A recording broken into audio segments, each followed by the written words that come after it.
Escribo estas líneas en el año de 1543, cuando la tinta europea ya oscurece los libros del cabildo, y mi pulso, antes firme sobre el amate, aprende a obedecer al papel. Fui tlacuilo en Tepeyacac, cuando aún se contaban los ciclos por las lluvias y los maíces, y conservo en la memoria aquello que las telas tejidas y los cantos de patio nombran con recelo: el año de los ayunos y del matrimonio que quiso amarrar dos fuegos enemigos.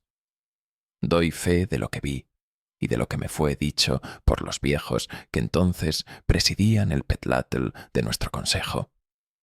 Antes de aquel decreto, Tepeyacac vivía con el maíz en el costado, siempre listo para huir del granero a la sierra. Los caminos de intercambio, sal por mantas, obsidiana por cacao, se habían vuelto trampas tendidas por manos nerviosas. Un rumor corría de patio en patio. Los de Tlaxcala, que jamás nos rindieron la mirada, contaban nuestras ollas, y los de nuestra parte, duros bajo la sombra de México Tenochtitlán, devolvían la cortesía con incursiones de respuesta. Así pasaban las lunas. Un cántaro hecho añicos, una choza ardiendo en la noche, una madre contando lo que faltaba. La guerra, sin declararse, dormía con nosotros. En aquel estado, los ancianos se sentaron sobre el petlatl mayor, mientras el brasero de Huehueteotl, dios del fuego viejo, respiraba copal. Yo estaba al borde, como quien aprende a escuchar. Hablaron sin prisa, con esas pausas que pesan más que las palabras. El clamor de los jóvenes, responder con hierro, quedó afuera, cociéndose al sol. Adentro, los ancianos sacaron del canasto un uso antiguo: la paz por parentesco, la cuerda que sujeta dos casas con un mismo nudo. El decreto quedó dicho: la hija de un calpulli sería dada en matrimonio al vencedor, no como premio de rapiña, sino como atadura de caminos. Sería, dijeron, la hija de los alfareros, porque la vasija conoce el fuego y el agua, y porque sus manos enseñan la paciencia. Su nombre era Xochitl, no la conocía de cerca, pero sus huipiles aparecían en los mercados de Cholula, bien teñidos y con flores que parecían respirar. Era hija de horno y barro, de callos que no piden disculpa. Su rostro, me lo describieron, no buscaba la belleza escandalosa, sino esa firmeza que evita la lástima. Cuando el decreto atravesó los patios, algunos hombres bajaron la vista y otras mujeres apretaron los labios. Nadie ignoraba lo duro del hilo que ata la paz. Siempre hay sangre antigua en la urdimbre.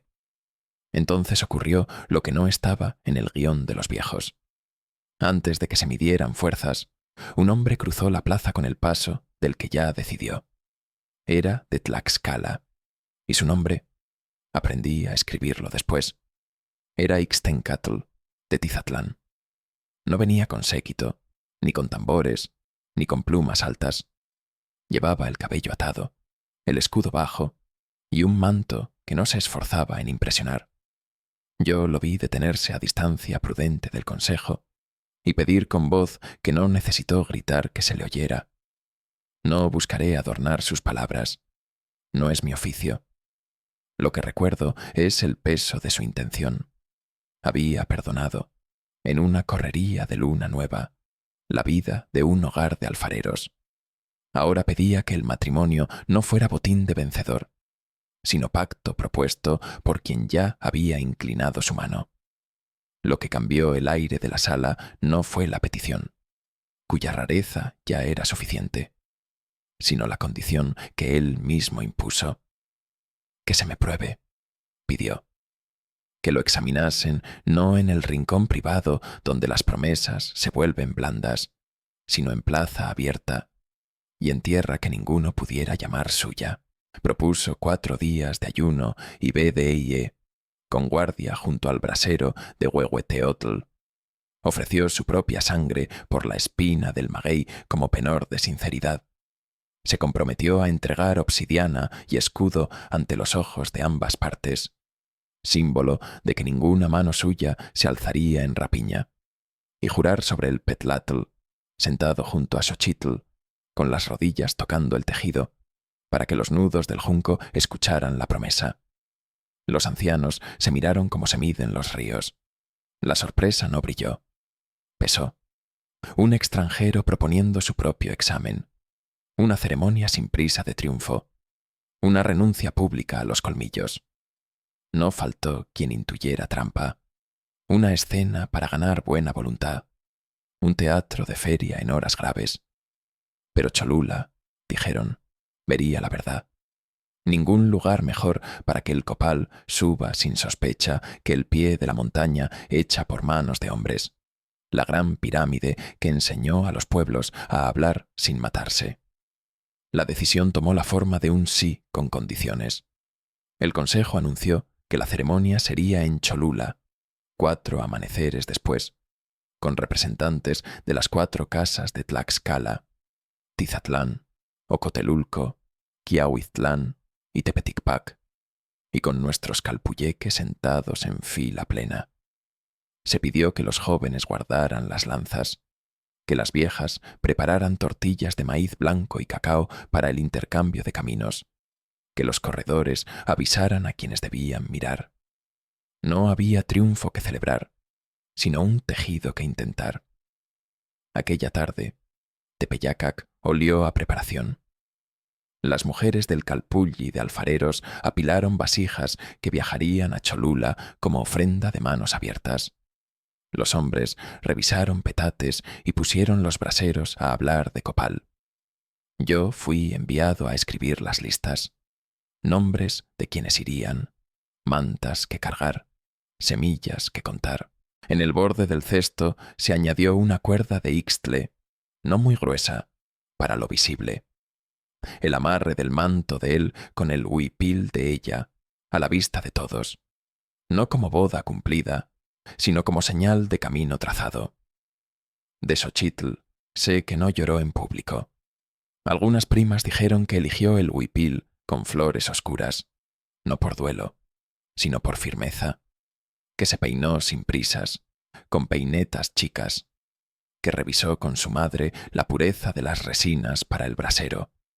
Lo digo porque eso se repite, y el pueblo guarda en la lengua lo que respeta. El cuidado, más que la belleza, se recuerda. Del tlaxcalteca, supe por ojos ajenos que pasó esa tarde sin compañía, en la casa de un intermediario de mercado que tenía trato con ambos lados. Pidió poca comida y mucha agua.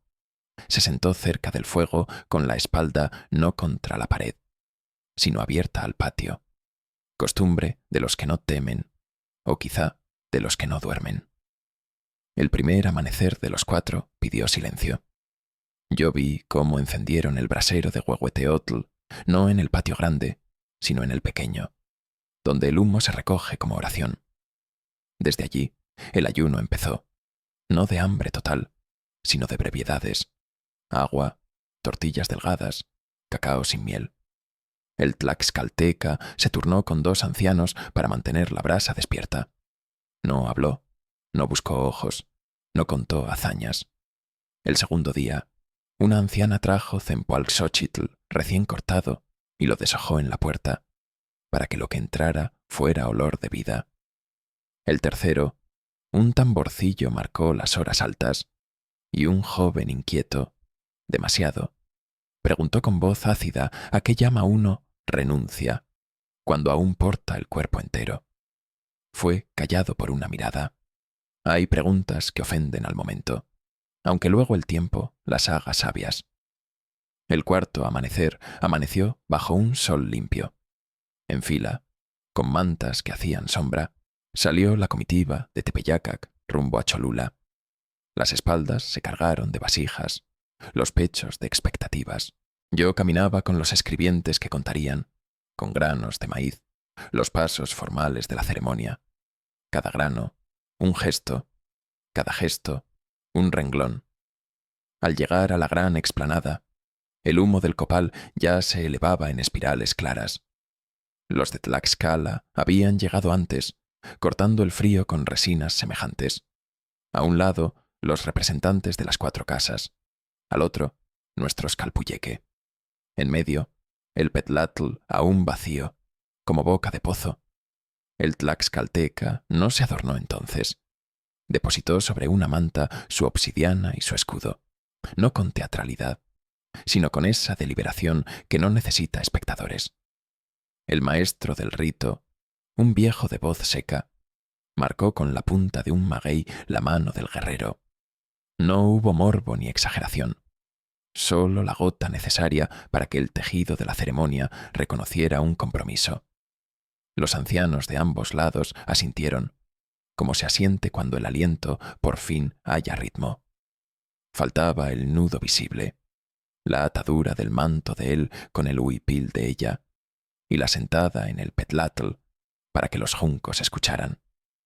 No diré aquí lo que siguió, porque aquella es otra escena y otro peso. En esta primera parte, baste dejar asentado que el aire, en ese punto de la mañana, tenía la densidad de los días en que un pueblo entero decide si creer o no. Cuando Xochitl cruzó la explanada y se sentó frente al brasero, el humo de copal cambió de dirección, como hacen las cosas que parecen triviales, y sin embargo, se anotan en los libros porque los viejos enseñan a no despreciar los signos. Yo, que tenía la encomienda de contar granos y gestos, entendí entonces que nada de lo que está vivo se ata sin resistencia. La paz, si merecía la palabra, no era una palabra en la boca del consejo, sino una cuerda tensa entre 2 braseros. El resto lo dirán los renglones que siguen. El humo del copal se hizo más espeso cuando colocaron el petlatl en medio, como si el tejido esperara oír. No era un tapete cualquiera. Los juncos estaban trenzados por manos que sabían obedecer al tiempo, y los nudos, bruñidos de muchos cuerpos, habían escuchado juramentos más viejos que los nuestros. Los Calpuyeque ocuparon su fila. Del lado de Tlaxcala, los representantes de las casas se alinearon sin lujo, con esa sobriedad que se reserva a los hechos que no admiten adorno. Xochitl cruzó la explanada con un huipil de flores oscuras y se sentó frente al brasero de Huehueteotl. El humo cambió de dirección, como si buscara su respiración. Ixtencatl, sin escudo ni obsidiana, ya entregados, aguardó hasta que el maestro del rito, un anciano de voz seca, le indicó el sitio donde debía doblar las rodillas. Primero fue el nudo visible. Una cuerda de ixtle, no gruesa, ató con gesto claro la orilla del manto de él a la orilla del huipil de ella. No era matrimonio consumado. Era, como nos enseñaron, camino trazado ante todos. Ixtencatl y Xochitl permanecieron sentados en el petlatl, a una distancia que dejaba entrar el humo del copal entre ambos, sin invadirles la piel. El anciano señaló el brasero, y entonces las manos del Tlaxcalteca se extendieron sobre el calor antiguo, no para pedir, sino para ofrecer su pulso al ritmo del fuego. La espina de maguey ya había hecho su trabajo, con la exactitud que el rito permite.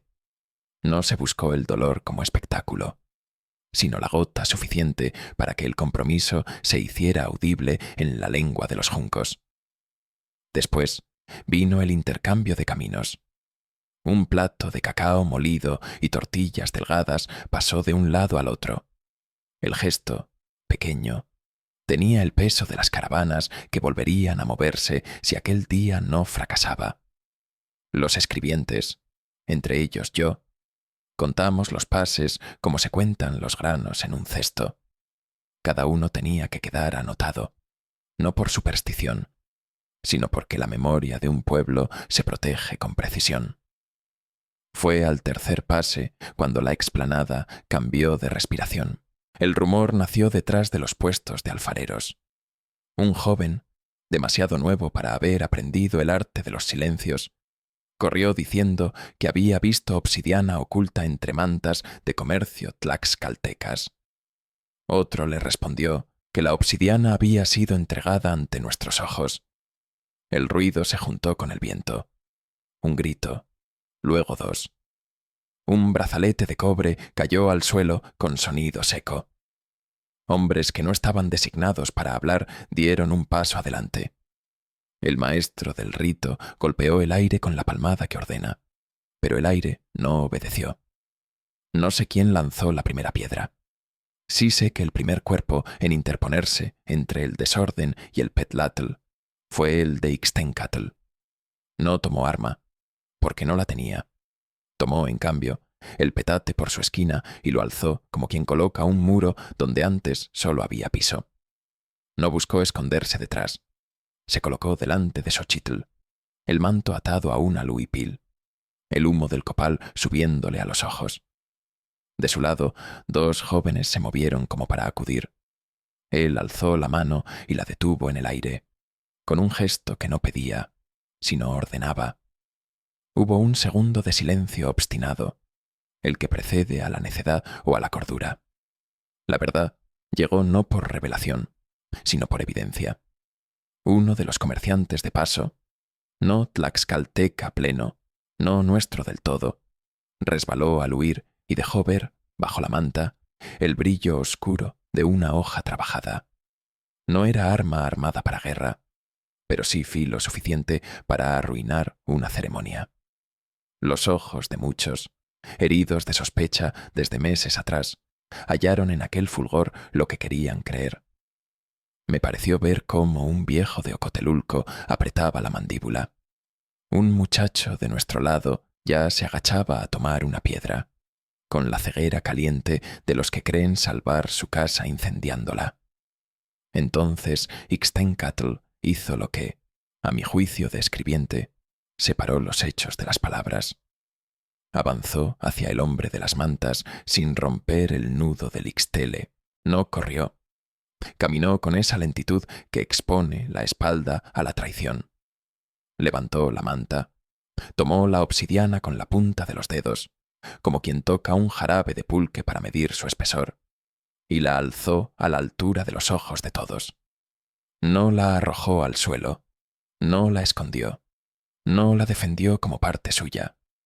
La entregó al maestro del rito, sin mirar de qué lado eran las manos del que la recibía. Luego extendió las palmas hacia sus propios representantes de Tlaxcala, y esa simple extensión, quieta, sin temblor, dijo: «Busquen». No lo dijo en voz alta, lo dijo el cuerpo. Dos viejos de Tizatlán se acercaron, registraron su manto, tantearon el borde de sus sandalias, revisaron el cinto. Nada. Un murmullo, no de triunfo, sino de alivio, corrió como agua sobre piedras. La tensión no se disolvió. El joven de nuestro lado, el de la piedra, ya había lanzado su impulso hacia adelante. La piedra golpeó la orilla del brasero y volcó unas brasas que avanzaron como animales pequeños sobre el petlatl. Xochitl, que hasta entonces había sido permanencia, se inclinó para apartar con el borde del huipil una brasa que amenazaba el tejido. El fuego reconoció su dueña. La hija de alfareros sabe tocar las brasas sin alimentarlas. Ixtencatl, todavía con las palmas abiertas, bajó una rodilla y con el dorso de la mano contuvo otra chispa que perseguía el borde del petate. El humo del copal se mezcló por un momento con el olor más áspero del junco quemado. El anciano de voz seca, por primera vez, pareció carraspear como quien teme que el aire se vuelva cuchillo.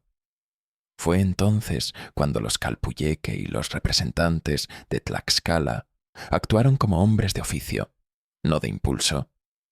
Dos se adelantaron por cada lado, no para separar cuerpos, sino para encerrar el desorden dentro de un círculo breve.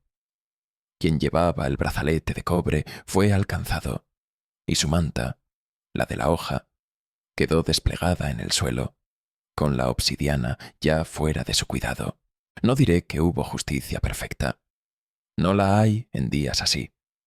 Sí hubo, en cambio, una decisión que dejó al desorden sin aire. No se continuaría la ceremonia mientras hubiera un filo sin dueño. Los viejos de ambos lados miraron a Ixtencatl, como se evalúa un puente después de la crecida. Él, todavía con el manto atado al huipil de Xochitl, pidió, esta vez con voz, pero baja, que el registro siguiera, no por sospecha hacia nosotros, sino por respeto a la cuerda que los unía en ese instante. El registro fue minucioso, sin humillar. Se apartaron cestas, se palpó la tela en busca de rigideces. Lo que se halló, y aquí asienta mi pluma con cuidado, no fue un arsenal, sino esa tentación pequeña que visita a quienes comercian. Llevar un filo de más por si acaso. El por si acaso es enemigo de las ceremonias. Cuando el último cesto volvió a su sitio y el último borde de manta fue sacudido, el maestro del rito, que había guardado silencio con terquedad de roca, levantó la mano para ordenar lo que quedaba por hacer, la sentada formal y la palabra sin ornamento. Ixtencatl y Xochitl volvieron a acomodarse en el petlatl, con el brasero otra vez en calma.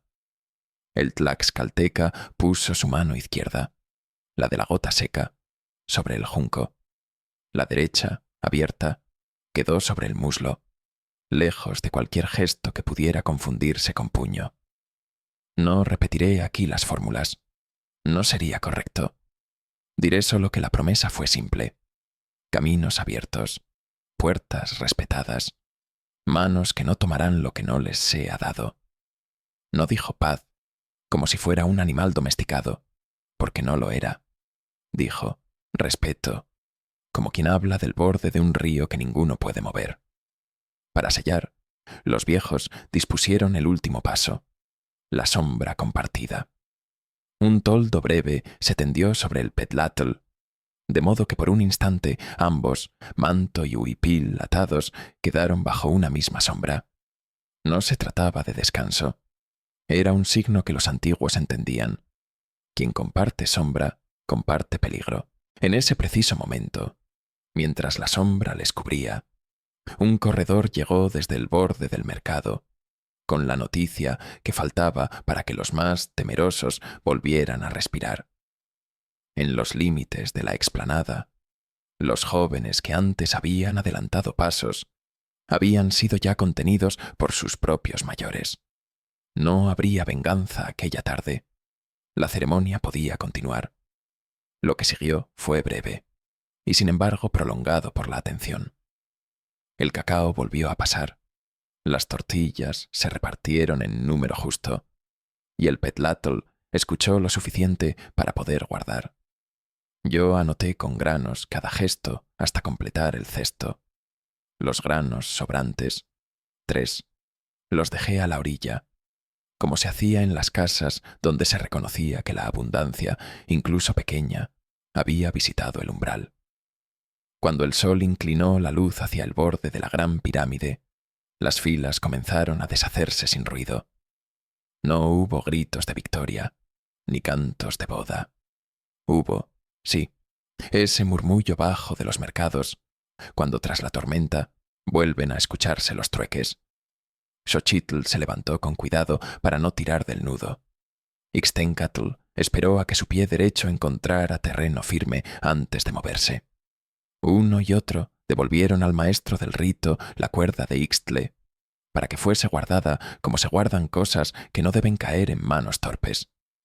Esa noche, Cholula olió a resina vencida y maíz cocido. En las casas se habló poco. En la nuestra, yo extendí el petate de escribir y pasé en limpio la cuenta de los gestos. No quise adornarlos. Aprendí ese día que los excesos de tinta son parientes de las sospechas. En el margen de la hoja hice un trazo corto bajo la palabra que en mi fuero creía que habíamos ganado. No paz, insisto, derecho de paso. Al amanecer sabríamos si el camino se sostenía cuando ya no hubiera ojos mirando, porque las pruebas verdaderas no suelen estar en la plaza.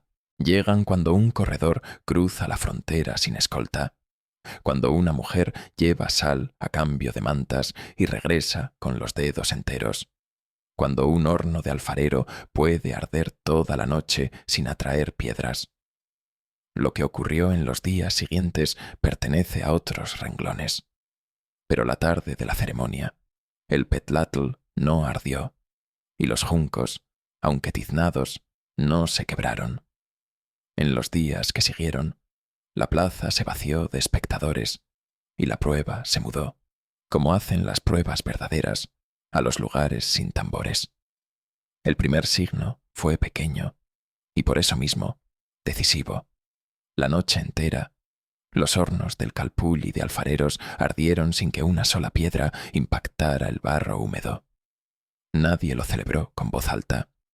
Las mujeres dejaron el maíz en remojo como si fuese jornada común, y los hombres voltearon el petate de trabajo para que recibiera el día por su lado menos gastado. Yo anoté en mi hoja: primer horno completo, con la letra apretada de quien guarda pan. A la mañana, un corredor cruzó el umbral con el aliento a media asta.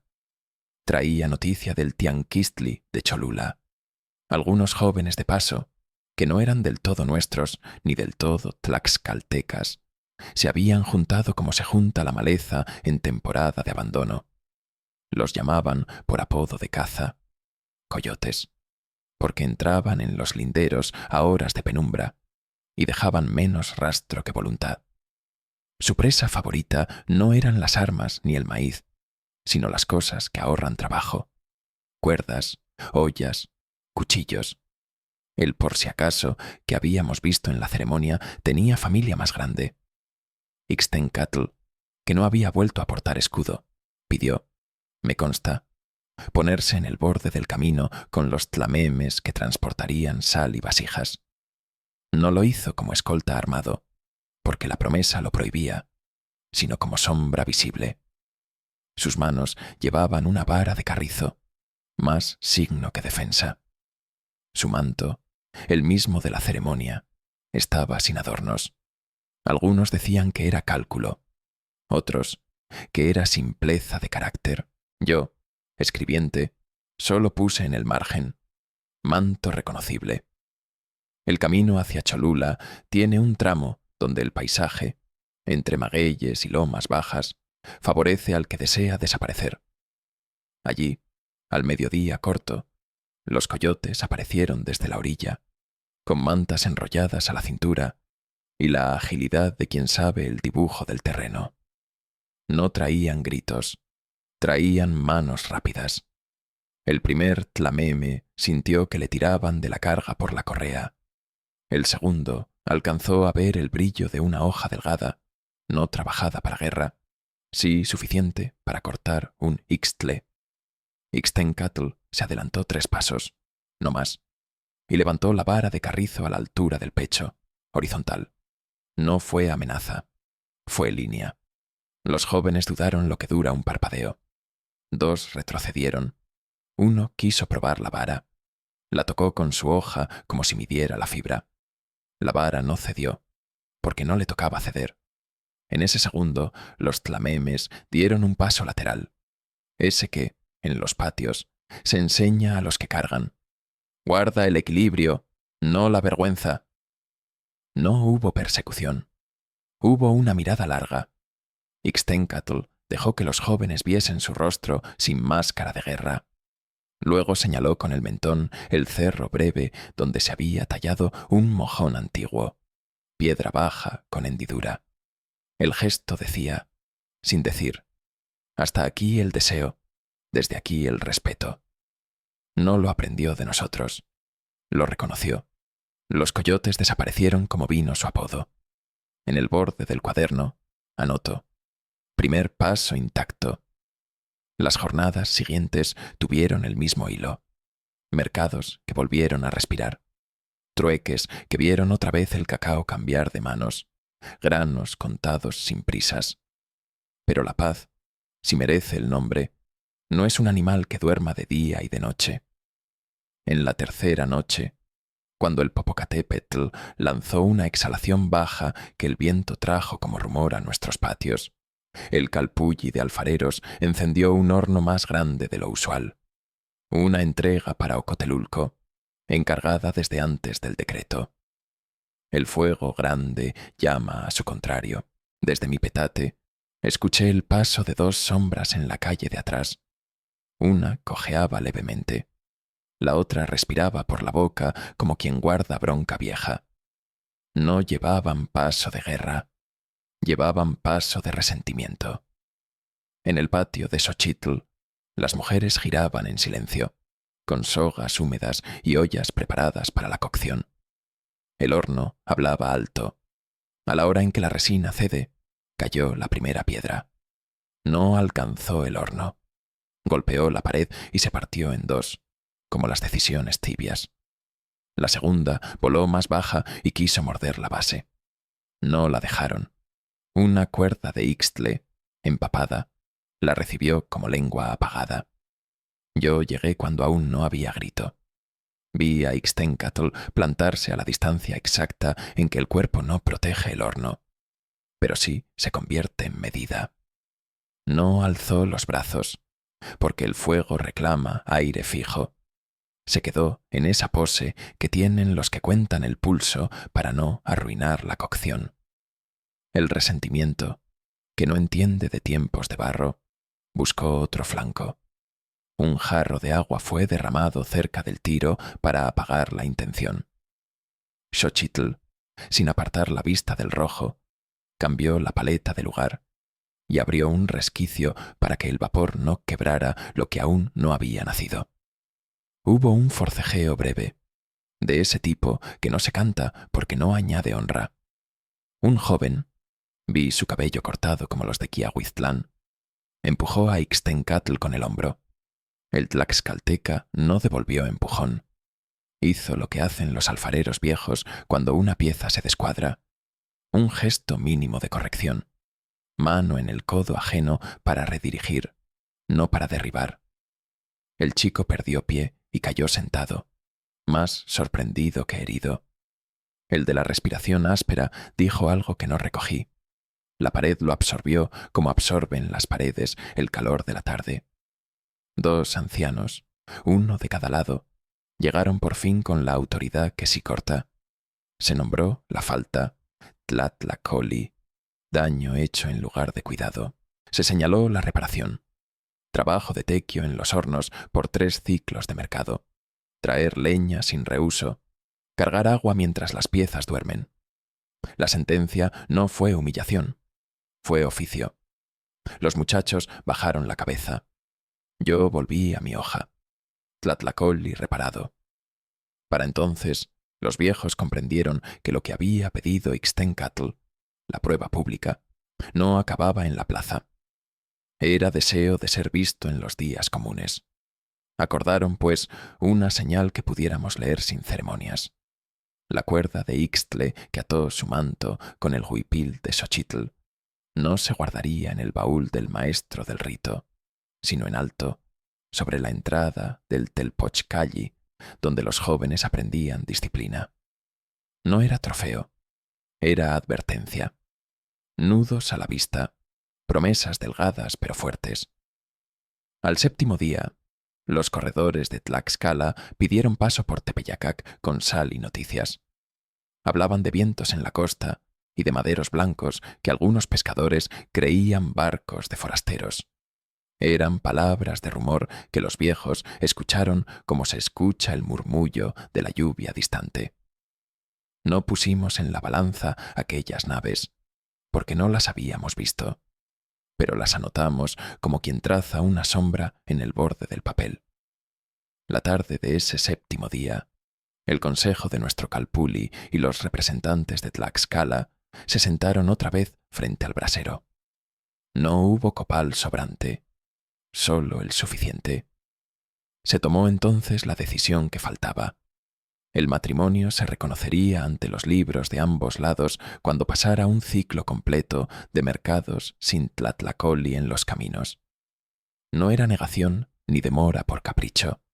Era manera de enseñar a los jóvenes que el juramento sostiene su peso en el tiempo, no en la sola llama del día. Mientras tanto, Xochitl seguiría en casa de su madre, con su telar en orden. Ixtencatl, en un cuarto de mercado a la mano de ambos pueblos, visible como vara. Él asintió sin pedir plumas para la fecha. Yo asenté. Ciclo de prueba. Ese ciclo se cumplió. Volvieron a entrar a Tepeyacac mantas de Tlaxcala sin que ninguna mano se perdiera en su borde. Salieron de nuestros patios jarras que hicieron camino hasta Tizatlán sin quebrarse en el relato. A la vuelta del Mercado Mayor se ofició el acto simple. La cuerda de Ixtle, desatada en presencia de los viejos, fue guardada en un fardo de algodón junto al petlatl tiznado de la ceremonia, no para olvidar, sino para que los ojos la hallaran cuando la memoria flaqueara. No hubo banquete ni música que alzara polvo. Hubo cacao repartido en número justo y una sombra común tendida, breve, sobre la puerta del nuevo cuarto. Escribo estas líneas en 1543, como dije al comienzo. Muchos nombres que aquel día parecían montañas, ahora son polvo sobre la mesa. Llegaron hombres de mar, y con ellos otras tintas, otros pesos, otros maderos más altos que los cerros bajos de nuestro contorno. He copiado en libros de cabildo cosas que nunca pensé anotar. Pero cada vez que el humo de copal sube derecho en las mañanas claras, y alguien pregunta por qué el camino de Cholula no devoró del todo a sus caminantes, saco del cajón este cuaderno viejo y leo la cuenta de granos que hice en el primer horno completo, en el primer paso intacto, en el tlatlacoli reparado. No leo para enseñar moralejas, leo para recordar que hay promesas que, siendo delgadas como Ixtle, sostienen casas enteras. A Xochitl la vi, años después, con el mismo modo de peinarse y los huipiles de flores menos ruidosas. Su risa, cuando la hubo, era breve y baja, como la de quienes prefieren dejar el sonido al barro. De Ixtencatl supe que enseñó a 2 generaciones el arte de estar en el borde sin romperlo. En el Telpochcali, la cuerda siguió en alto, descolorida y obstinada. No diré si hubo hijos, porque los libros que conservo hablan de caminos y oficios, no de cunas. Sí puedo escribir, sin temblor, que el nudo visible no se cortó por traición ni por miedo. Se deshizo cuando tocaba y quedó guardado con el respeto que se da a las cosas que unieron sin hacerse espectáculo. Y si alguien, leyendo, piensa que en esta historia falta la palabra paz, que busque en su propia casa el primer horno que encendió sin miedo. Si lo encuentra, sabrá que las palabras grandes no sirven si no se dejan atar por actos chicos. Eso, y no otra cosa, nos enseñó la hija del Calpulli y aquel tlaxcalteca que prefirió vara de carrizo a filo brillante.